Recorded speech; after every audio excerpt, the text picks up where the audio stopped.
জুবিন গাৰ্গৰ ৰহস্যময় মৃত্যুৰ ন্যায় বিচাৰি বুধবাৰৰ পৰা গ্ৰহণ কৰা কাৰ্যসূচীৰ দ্বিতীয় দিনা মঙলদৈত ন্যায় যাত্ৰা উলিয়াই বিজেপিয়ে।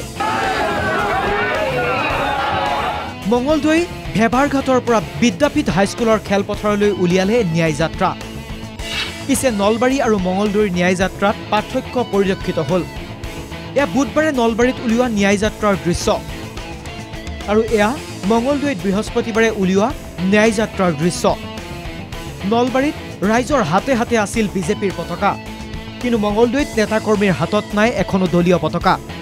শাসনৰ গাদীত নিজৰ দলৰ চৰকাৰ থকাৰ পিছতো বিজেপিয়ে কিয় জুবিনৰ ন্যায় বিচাৰিবলৈ ৰাজপথলৈ আহিবলগীয়া হ'ল সেয়া মঙলদৈত স্পষ্ট কৰিলে ৰাজ্যিক বিজেপিৰ সভাপতি দিলীপ শইকীয়াই।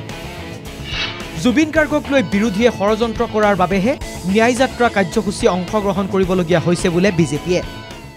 বিৰোধীৰ এই ষড়যন্ত্ৰ বিজেপি আৰু চৰকাৰখনক কিছুমান অভিযোগ আমাৰ ওপৰত আনি যি ধৰণৰ এটা বাতাবৰণ সৃষ্টি কৰিব বিচাৰিছে, সেই বাতাবৰণ আমি অসমখনক অস্থিৰ বা অসমখনক অশান্ত কৰিব নিদিওঁ। আমি বাধ্য হৈছোঁ ন্যায় বিচাৰি আজি আহিবৰ কাৰণে, কাৰণ বিৰোধী কিছুমান একাংশ ৰাজনৈতিক দলৰ নেতাৰ যি ভাষণ, জুবিন দাৰ প্ৰতি পূৰ্বতে তেওঁলোকে কৰা অশালীন মন্তব্য, অসহ্যকৰ মন্তব্যবিলাক আজি আমাৰ চকুত ভাহি উঠি আছে। গতিকে এইকাৰণে জুবিন দাক ৰাজনীতিৰ বিষয় নহয়, জুবিন দাক লৈ কোনেও ৰাজনীতিৰ ৰুটি সেকিব নোৱাৰে। জুবিন গাৰ্গৰ মৃত্যুৰ পৰা এতিয়ালৈকে চৰকাৰে তেওঁৰ প্ৰতি কিমান দায়িত্ব পালন কৰিছে তাৰ হিচাপো ন্যায় যাত্ৰাত দাঙি ধৰিলে বিজেপিয়ে।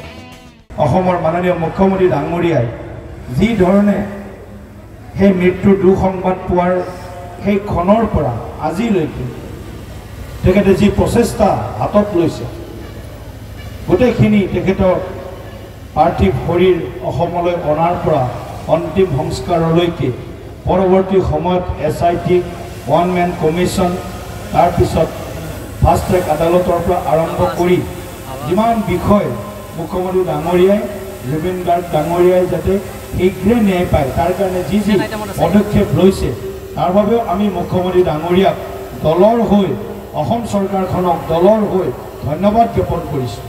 দলীয় নেতাকৰ্মীৰ সৈতে ন্যায় যাত্ৰাত অংশ লয় হিমন্ত বিশ্ব শৰ্মা চৰকাৰৰ মন্ত্ৰী পীযুষ হাজৰিকায়ো। চৰকাৰ, ন্যায়পালিকা আৰু SITক জুবিন গাৰ্গক ন্যায় প্ৰদানৰ বাবে আহ্বান জনালে মন্ত্ৰী পীযুষ হাজৰিকাই। চৰকাৰক আহ্বান জনাম বা SITক আহ্বান জনাম, ন্যায়পালিকাক আহ্বান জনাম যাতে এই ক্ষেত্ৰত কোনো ধৰণৰ কম্প্ৰমাইজ কৰা নহয়, দুখীয়া কঠোৰ শাস্তি পাওক আৰু জুবিন দাই তথা অসমৰ ৰাইজে ন্যায় পাওক, এয়া আমাৰ দাবী। প্ৰায় 6-7 হাজাৰ লোকে অংশগ্ৰহণ কৰা ন্যায় যাত্ৰাৰ পৰা জুবিন গাৰ্গক লৈ ৰাজনীতি নকৰিবলৈ বিৰোধীক পুনৰ সকীয়াই দিলে ৰাজ্যিক বিজেপিৰ সভাপতি দিলীপ শইকীয়াই। বিগত সময়ত বিজেপিক একাংশ ৰাজনৈতিক দলৰ নেতাই বা একাংশ সামাজিক মাধ্যমত আমাক টাৰ্গেট কৰিছে। তেওঁলোকে এটা এজেণ্ডা প্ৰপগণ্ডা কৰিছে যে আমাৰ চৰকাৰখনক কেনেকৈ অস্থিৰ কৰিব পাৰি, ভাৰতীয় জনতা পাৰ্টীক কেনেকৈ ৰাইজৰ সন্মুখত হেয় প্ৰতিপন্ন কৰিব পাৰে। এই পলিটিকেল এজেণ্ডা আমি ধিক্কাৰ দিছোঁ প্ৰথমতে, কাৰণ জুবিন দা ৰাজনীতিৰ বিষয় নহয়, জুবিন দাক লৈ কোনেও ৰাজনীতি কৰিব নোৱাৰে। তেওঁ নিজে কৈ গৈছিল পলিটিক্স নকৰিব বন্ধু। এয়া আছিল নেতাৰ কথা।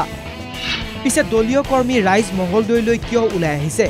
ন্যায় যাত্ৰাত উপস্থিত হোৱা একাংশই নাজানে কিয় আহিছে, কোনে মাতিছে এই অনুষ্ঠানলৈ। মেম্বাৰে মতাৰ বাবে আহিছে একাংশ লোক।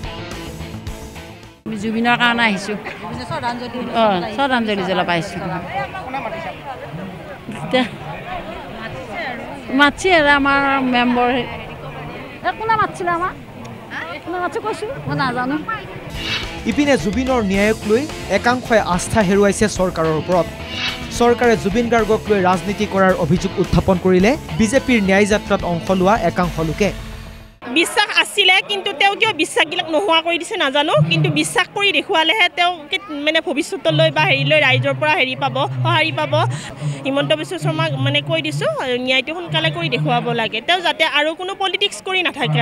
আৰু হিমন্ত বিশ্ব শৰ্মাই আজি এটা ভিডিঅ' দিয়ে, কালি এটা ভিডিঅ' দিয়ে, ন্যায় দিছোঁ, ন্যায় দিম, এনেকৈ কৈ থাকে। গতিকে ন্যায় যেতিয়া সোনকালে দিব তেতিয়াহে ৰাইজে হেৰি পাব, শান্তি পাব। চৰকাৰে অলপ গাফিলতি কৰিছে, কাৰণ এইটো এতিয়া ক'ব গ'লে জুবিনদাৰ ন্যায়টোক পিছুৱাই দিছে।